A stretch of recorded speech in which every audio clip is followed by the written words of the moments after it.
Hey everyone, thank you for taking time out of your day to watch this week's message. We believe that God has given us a message just for you. Hey, do me a favor. If you enjoy this message at any point, engage with us. You can like, you can share, give us an emoji, a thumbs up, fire, because it's so important that we have a church that is engaged in the message.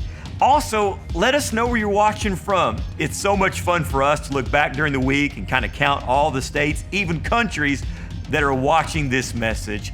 And if we have blessed you in any way, let us know how much of a blessing this is to you and your family. Again, thank you so much. It is an honor that you would take time this week to watch this message, and we hope that it is a big inspiration and blessing in your life. We are kind of rounding the corner in the last lap of this sermon series called To Be or Not to Be. Have you enjoyed this series of talks and collection of sermons? Amen. I do hope that my compassion was not lost in my passion. Been very sympathetic towards the fact that I know a lot of people are hurting, that people have abuse in their past, or maybe your relationship currently is not where you would like for it to be. I hope that you know that Miss Amy and I have been praying for you and will continue to pray for you, that you can find healing and restoration in your life in the next season. And I believe that you can, and I believe that you will. I believe that good things are on the horizon, and there's going to be change for you in the form of relationship, maybe your current marriage, or if you don't have one and you're looking something of that nature. I do believe that God can redeem your story, and I want you to know that you are very important to us, and we have been thinking about you the entire time. If you have been here with us for the sermon series, all of them, thank you so much. If you haven't been, I strongly encourage you to go back and listen online the way that my mind thinks as I kind of build one week after another. And I will just say that it's been a joy to teach this series, but it's also been a joy to watch as God has opened people's eyes and opened their hearts and done some great things in so many marriages. And really, this series was designed to help you have the best marriage possible, the kind that God created all the way back in the beginning in the Garden of Eden, one that's based upon a deep, intimate companionship and friendship. That friendship is where we see each other, not just because of what we look like, but because of who we are. Who are we? We are God's gift to each other. So what I want to ask today is, how do we keep this fire burning for the long haul? Because you do know the most important day in marriage, and the miracle of marriage, is not the first day. The miracle, the most important day, is that after 50 years together, we are still standing strong in more love than we have ever been. My goal for marriages here at Mountain View is not that just we stay married, that we have a lifelong love affair. I'm talking about some red hot marriage monogamy. That's what I'm talking about. In fact, that was going to be the original title of this series, but the Lord led me in a different direction. Maybe next year. Red hot marriage monogamy. Amy and I made the commitment several years ago that we're going to be intentional about our marriage. We both come from broken families, and we wanted to make sure that it's a priority by investing time and money and energy into making sure that our marriage was the best that it could be. And I am so thankful that she has allowed this high-maintenance drama king of a husband. Dr. Vern, could you believe that my daughter told me a few weeks ago, she spoke to the man of God and said, "Dad, you're a drama king." Can y'all believe that? Y'all pray for me. Probably, that's what I have to deal with. But there's some truth to that. But I'm thankful that Amy, over the years, has allowed me to bring home books or attend conferences, listen to messages, and really invite godly people to speak into our marriage, because we made the decision that after our relationship with God, Him being first, that our marriage and our relationship with one another will come next. And our kids know that. They will move out one day, and I am counting the days. I'm just telling y'all that right now. Miss Amy's probably not, but I am counting the days. Right? As they move out, I don't want her to go with them. So we are very intentional. So the question that we've been asking, that I do want to ask you again today, is how do we keep the romance and passion alive for the long haul? If you don't know this, the word wed literally means to adhere to stubbornly. And you have to be a little bit stubborn because as we've seen the last few weeks, all of our marriages suffer from selfishness. And that causes us to cast blame, and marriages become more about me than we, and that's not God's plan. His plan is that we become an expert at meeting our spouse's needs first, so marriage at its core value should be a serving contest. That's why the Apostle Paul said, submit to one another out of reverence for Christ. Wives, submit yourselves unto your own husbands as you do the Lord. And husbands, love your wives just as Christ loved the church and gave himself up for her. Relationships are all about service that leads to sacrifice. And if we give ourselves sacrificially to our spouse instead of being selfish, then the great paradox is that not only is our spouse's needs met, but ours are as well. And you would agree that most all marriages start this way. We want to please, we figure out what makes them happy, the gifts that they like, the food that they, all that type of stuff. And we put a lot of intentionality into that. But somewhere along the way, things get off kilter and things get off track. It's in the middle of one of the most romantic passages in the Bible that the lover, the wife in this instance, makes the most peculiar comment. She says in Song of Solomon 2:15, catch all the little foxes before they ruin the vineyard of love, for the grapevines are blossoming. You see, in the beginning, relationships start the way that they should end up. And the lover says it's like a vineyard, it's like a garden. And we all want our marriage, relationship, our love to grow and bear fruit. So we do our best at making sure that the soil is well cultivated. We spend a lot of time together. We overlook the quirks because in the beginning they're kind of cute. We're patient because that person is worth it. We forgive because after all, it's not really that big of a deal. But over time, we don't give our marriages the same amount of energy. And these little weeds of apathy and selfishness and tiredness or busyness, they start to grow and it leads to bitterness. And we could all agree that now that we have one another, we don't work as hard at keeping each other. So the lover says, listen, we have to be careful. And we have to work really, really hard at making sure that nothing that hinders our garden from producing a good crop is still here. And she refers to them as little foxes. And little foxes in the beginning are cute. But if you've ever been a part of a farm or you ever worked a garden or tried to develop a crop, you know that if you allow those little foxes to hang around, they're very dangerous to the future harvest. They quietly gnaw at the root system and eventually they will kill the plant. And now all of that hard work and preparation that you put into this is destroyed because you allowed the little foxes to stay and you will never reap a future harvest. And that's like most marriages. Did you know that most marriages are not ending because a big bad wolf creeps in? Most marriages, which is the title of today's message, these sly little foxes, they're not big bad wolves, they're sly little foxes that we allowed to creep in and hang around and we never dealt with them. And that small little irritating thing begins to gnaw at the root system of our relationship, and now all of that energy and all of that hard work and time is destroyed, and that future harvest, retirement, the future home into the mountains when the kids have moved out, it's not even given a chance to grow. I was doing some research this week, and I wanted to figure out is the divorces, is the reason why people get divorced today the same as what it was when I started a ministry about 20 years ago. And I began to discover that there's five common reasons why people are getting a divorce today. The first one, which was surprising me, was a lack of family support. They said that if a relationship, a couple has a good tribal system or a crew system or support system around them, they're more likely to make it. They feel isolated, they feel alone. They feel isolated and alone, that's when divorces start to occur. That was one of the number one reasons. The number two is what we've been talking about. It's a lack of intimacy or friendship. We don't really talk anymore. We're not saying intimacy anymore. We don't have fun together. The third one is what we talked about in week 2. It's poor conflict resolution. We all have issues, but if we don't learn how to deal with them effectively and how to fight fair, chances are we won't make it.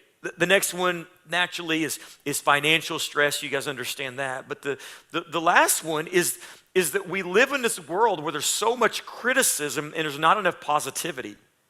So in our relationships, whether you're complaining about work, or you're complaining about the kids, or you're complaining about traffic, or you're complaining about the government, whatever it may be, most of your interactions are negative, and you're not having enough positive interactions anymore, so that's causing a wedge or divide. I also found out that most divorces, and this has been the same for the past 20-something years, most divorces happen between year 5 and 7. In fact, just 4% of couples divorce after 10 years of marriage. That's interesting. So if we're going to make it over the long haul, we have to understand that in our relationship, there are natural seasons. So let's talk about seasons. And what we're going to do is we're going to start in verse 1 and figure out how we got to verse 15 that we read a few moments ago of Song of Solomon 2. Here's what she says. I am the spring crocus. What's a crocus? It's a flower. It's a rose. You may have heard it referred to as the rose of Sharon. She says, I am the spring crocus blooming on the Sharon plain, the lily of the valley. You remember what marriage and relationships like in the beginning? Everything was so much fun, wasn't it? It might be the first time in life when all the love songs on the radio make sense. You're like, oh, this is our song. No, that's our song. That's our song. All the love songs are your songs. You go to buy a card for your significant other, and you're like looking for that special card, and you realize all the cards describe your situation because that's just the way your mind works. So all the chick flicks, all the movies, you can't figure out which one is your movie because they all make sense to you. It's the beginning stage. It's the stage when you start to wear deodorant and clean underwear. It's the season you start to brush your teeth and comb your hair. It's the season when you get married, when everything's full of romance and you're ditching the moo-moo and the sweatpants and the NASCAR t-shirt, right? It's the beginning and it's fun. You can't eat, you can't sleep. You're giving each other pet nicknames like Amylicious and Super Dan my man. You know, all that type of stuff, the silly text. Everything is perfect. But this is a season, and it shall pass. Let's read on. Verse 8. I hear my lover coming. He is leaping over the mountains, bounding over the hills. In other words, she's like, he's not tiptoeing through the tulips. My guy is leaping over the mountains. She says, my lover is like a swift gazelle or a young stag. Oddly, I've always wondered why Miss Amy described me this way. Now I know she's been biblical. He is my young stag. Now it's younger stag. It's not as young as I used to be. Look, there he is behind the wall, looking through the window, peering into the room. He's either a peeping Tom or he's playing peekaboo. I don't really know, but I know that they're being flirty. They're playing games. Everything is fun. You can get away with all the sappy stuff because it's in the beginning.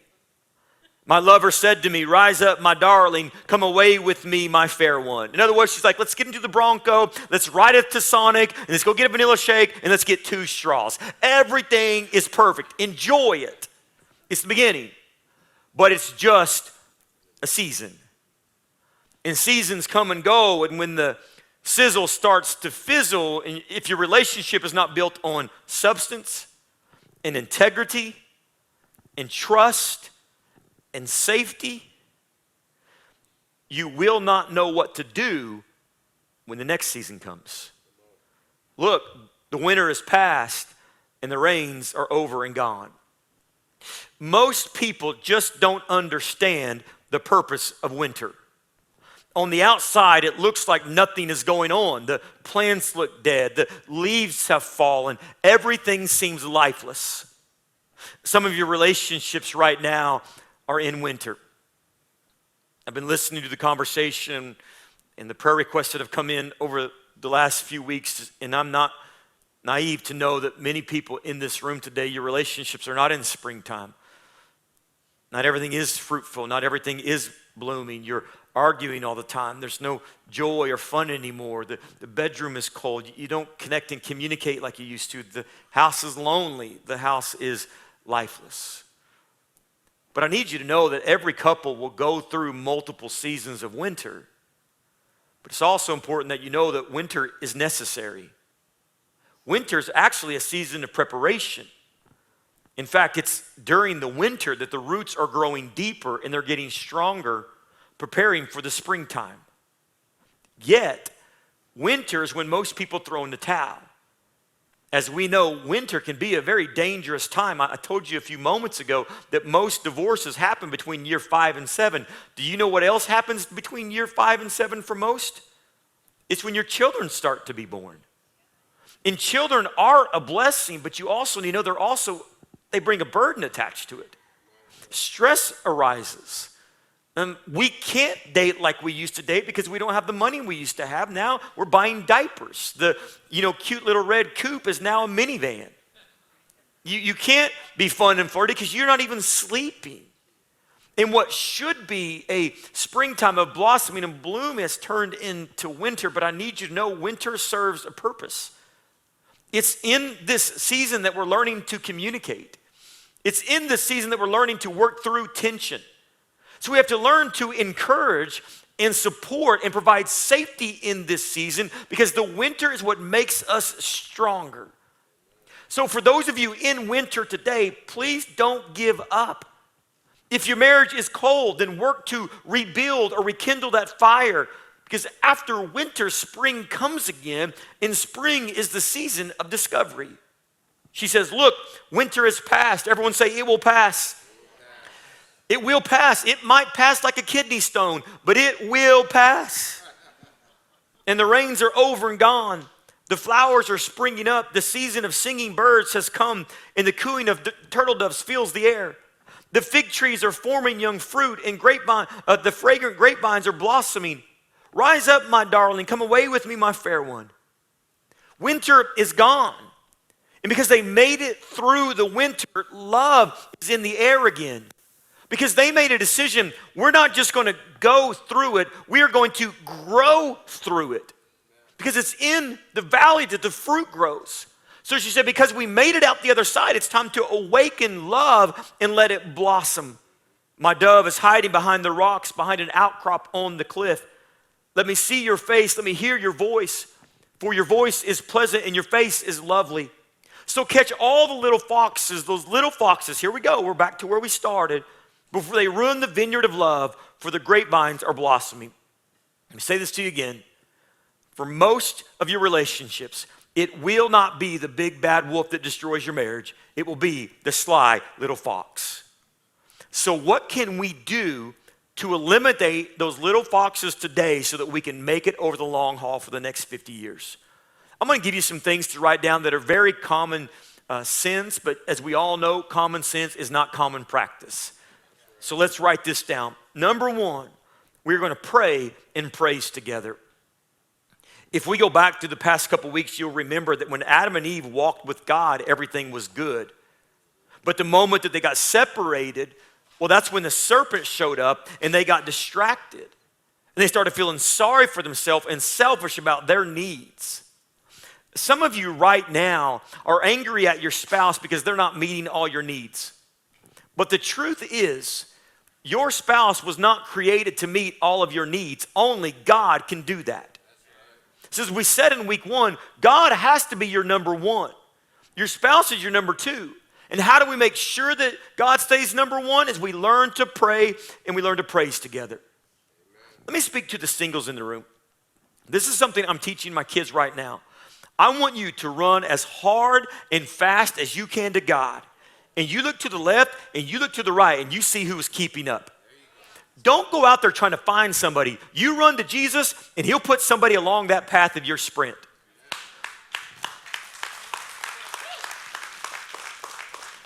And if your relationship with God is out of whack, all of your other relationships will be too. Walking with God together brings us closer together.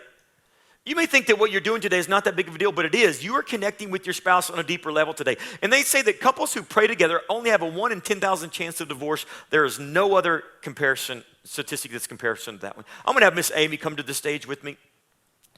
And we're going to give you an illustration that you've probably seen 100 different times in many different ways. But if you go back to the first week, you'll remember that I told you that a relationship with God and relationship with Him is like a triangle. And the closer that we get to God, the closer that we will naturally grow to one another. So when we pray together and when we praise together and we come to church together, we're naturally taking steps closer to God. And in doing so, we're getting closer to one another. Hey, girl, I see you. Hey. But if I don't keep up at her pace, or I don't attend church and I don't have my Bible study, before we know it, that distance is getting greater between us. So that's why it's important that we learn to pray together and we learn to praise together and we learn to attend church together and learn to serve together. Because the closer or the more we do that and the closer we get to God, the closer we are getting to one another. We're going to come back to this illustration here in just a moment. The second thing that I want to have you guys write down here today is plan together. In my research this week, I discovered that there's a new trend between American couples that are now getting divorced around the year 30 mark. You want to know why? The kids are starting to move out. So the most stressful time is when you have kids. The next most stressful time is when your kids move out, because Americans are notorious for making idols out of their kids. I don't want to generalize this, but I think for the most part it is true, where for a female, for a woman, when the baby is born, her identity is I'm a mother. And that becomes everything she focuses upon. For a guy, to be fair, ours is our work. That's our identity. But for a female, it's now all about the kids, and now we don't have an identity apart from those children. And we have more plans for our children's future than we do with our spouse. We know what we want for them more than what we want for us. That's the way it is in America. We know what we want our children's tomorrow to look like, but we never really discuss it with our spouse. And before you know it, it's over 30 different years. We've been going, in 30 different directions, and now we're on two completely different paths. We've lived parallel lives, but never really intersected. Studies have shown that striving for couples is actually more important than arriving. What does that mean? You see, anticipation is what makes life worth living. It's when you and your spouse start to plan together. We can't wait for retirement. We can't wait for that second vacation home. We can't wait till we get to go to Hawaii again. You're doing and planning together that is actually growing you closer together, because you're communicating plans and expectations for the future together. And the joy is in the journey together. Here's number 3, playing together. My dove is hiding behind the rocks. We read this a few moments ago. Behind an outcrop on the cliff. Let me see your face. Let me hear your voice. For your voice is pleasant and your face is lovely. What is she doing? She's flirting. It's playful. And she's working hard to keep it that way. Because the tendency that once we have kids is that now our marriage is a business partnership. Our only face-to-face interaction is when we're scheduling or coordinating pickup and drop-offs. We stopped having fun together. So when was the last time that you and your spouse laughed hysterically together without the kids? Because you do know that laughter is life's great aphrodisiac. You have to make time to play together and just have fun together. And for that to happen, you have to regularly schedule time together. What does that mean? That means you have to date. When 100 women were surveyed, they were asked this question: what is the number one thing you want to do on a date? Do you know overwhelmingly what the number one answer was? Anything. They just want uninterrupted time with you. Because a person can withstand anything but being forgotten. So can I give you some steps real quickly in pure Rev D fashion to help you memorize these things? Here's what I need every couple to do. The first thing is depart daily. What does that mean? That means that you and your significant other every single day need to spend at least 20 to 30 minutes a day just having conversation without the kids. That may be at night, that may be in the morning, you're drinking coffee. You're just getting together every day. And I understand work schedules and things like that, but for the most part, it's a failure to plan. It's really what causes it. It's a failure to have a priority in a relationship. Just 20 to 30 minutes every day where we're just talking, how are you? How's your week going? What's the big things you have on your week this week? What would you like to do this week? Just having 20 to 30 minutes of conversation. Depart daily. Here's the second one, withdraw weekly. I'm challenging you as couples to have 4 hours of uninterrupted time together every single week. What is that? That's called a date. And when you say we can't afford to date, what you're saying is you can't afford to budget your time and it's not a priority to you. Because in the beginning, Amy and I had no money. When I say no money, I mean no money. First 6 years I was a youth pastor, I was self-proclaimed the world's best youth pastor. You might be number 2, JC, but I was number 1. We were not spiritual, but we had a ton of fun together.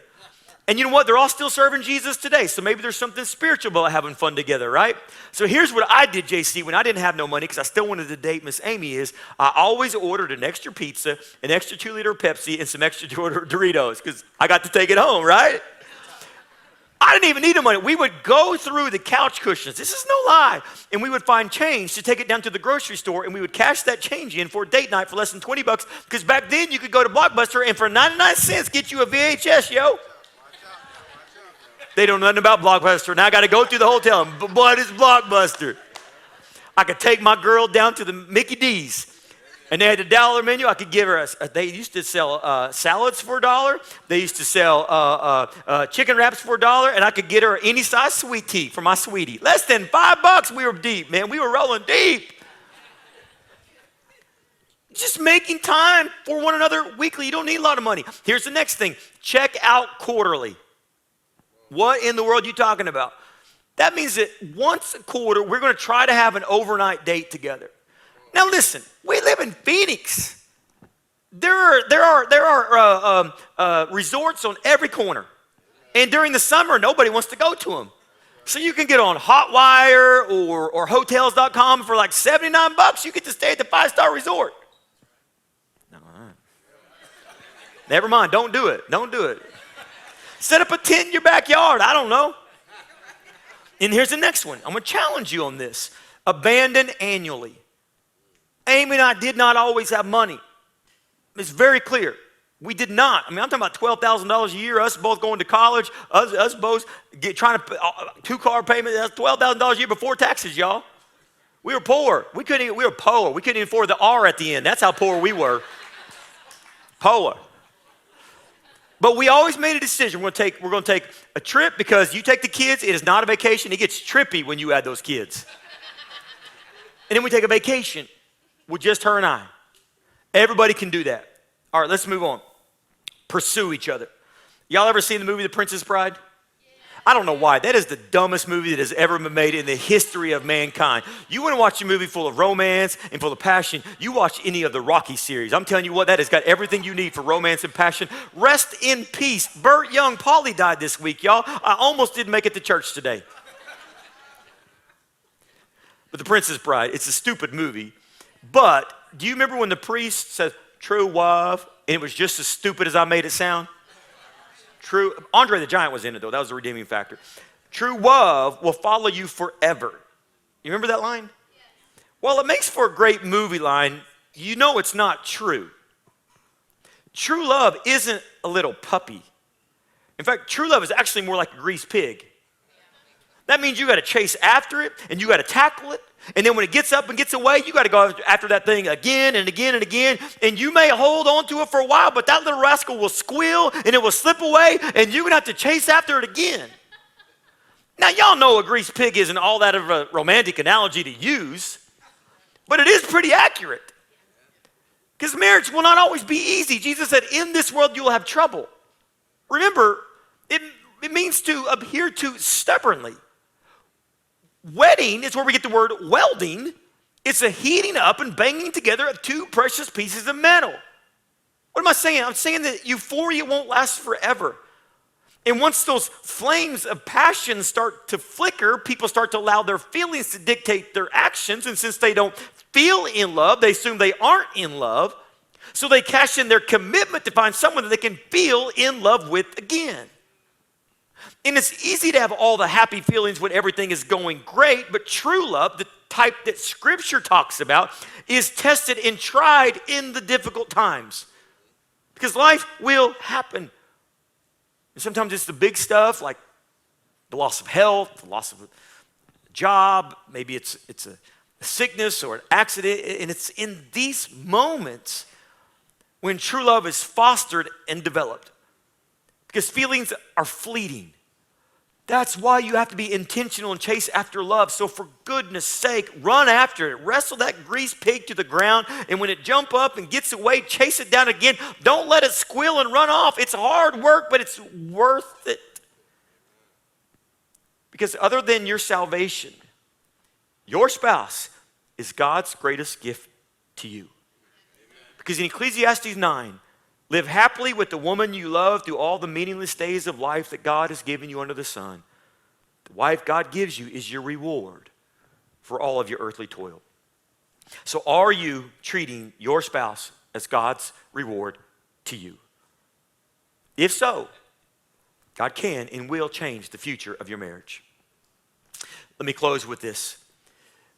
In relationships, we generally judge other people by their actions, but we judge ourselves by our intentions. For example, let's say that I asked my wife to do something for me. Maybe it was to take, something to the dry cleaners or to pick something up for me from the store. But during the course of the day, Miss Amy, got busy, and she used to, taught school for a long season in our marriage. So she would teach school all day and then have to, get the kids home and chase them around the house, make sure the house was clean, and make sure dinner was fixed. The kids got their homework on top of all the responsibilities that she had. So she got busy and she forgot. I come home like, Amy, did you do that? And she's like, I didn't get to do it, but that was my intention. And because she said she would do it and didn't do it, now I'm angry and I'm frustrated at her. But the very next day, Miss Amy looks at me and says, hey, Daniel, can you get milk on the way home from work? Because I'm going to bake a cake or some cookies for my kids to take to school. But, during the course of my day, I got busy. I was praying. I was reading my Bible. In my job, I was fasting. I was taking people out of the depths of hell and bringing them to the glorious golden streets in heaven. You know what I'm saying? Answering all the hate mail that I got from last week's message that I forget. I have every intention to get milk. I wanted to, but I got busy and I forgot. And I walk in the door and Miss Amy says, where's the milk? I say, I'm sorry, honey. I intended to, but I forgot. And then she lets me have it. I don't understand why, because I intended to. Don't I get credit for that? You see the hypocrisy in that, don't you? Because in relationship, we judge other people by their actions, but we judge ourselves by our intentions. I know you didn't mean to hurt my feelings, but you did, and you're going to have to pay for it. I know I hurt your feelings, but I didn't mean to, so please forgive me. And no matter how great our intentions are, other people just can't see them. We have to learn to act on our intentions. So as we close, what I want to do is to help you close the gap between your intentions and your actions, because most people generally know the right thing to do in relationships. In fact, I don't do counseling much anymore because only 13% of counseling is effective, because the other 87% already know the right thing to do. They're just not doing it when they walk in the door. So I'm going to give you 3 thoughts that are absolutely life-changing. They're simple, common sense, but common sense is not common practice that not only benefit your marriage, but will benefit all of your relationship. Here's the first thought. If I think something good, I will say it. Listen, we are blessed to live in a world where you can now text people. That used to not be the case. Now you have no excuses. If you think something good, you're going to say it. Because if you think something good and you don't say it, it's like buying a present, wrapping it, and not giving it. You're robbing that person of the blessing of receiving the gift of your encouragement. That's why Proverbs 18:21 says the tongue has the power of life and death. And the core of who we are, no matter what our love languages are, all of us are words of affirmation people.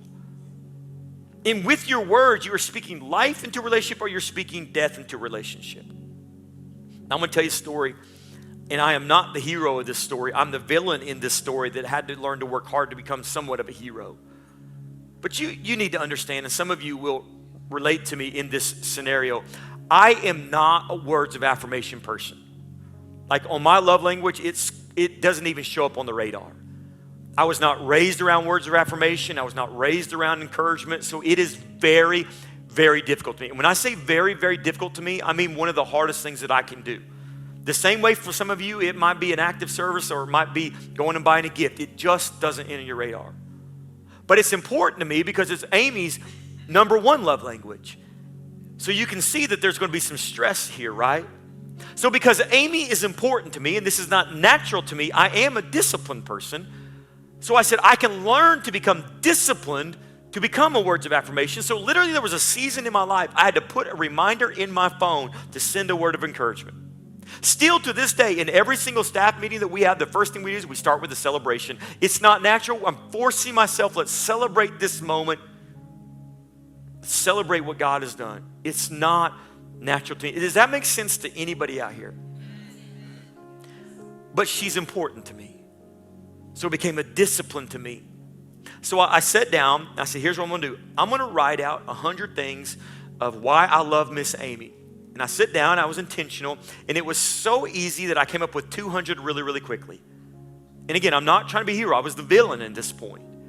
So I sit down and wrote 200 things, I cut them out, and I put them on a strip of paper inside a jar, and that meant at her own time and her own leisure, she could pull these things out of the jar, and she could say, this is how important, this is his words of encouragement to me, because I want it to become a discipline. And here's the little word that made all the difference in the world. It's the little magical word, it's the word because.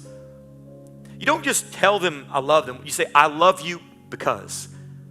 I don't just think you're beautiful. I think you're beautiful because you're filling in the blank and it's making all the difference in the world. And here's why this is important. If you don't tell them something good, they naturally assume something bad. Guys, if you have not told your girl she's pretty in 6 months, that means for the last 5 months and 29 days, she's thinking, I must be getting fat, I'm not pretty anymore, and he doesn't love me. Because you haven't told her anything good, she's naturally assumed something bad.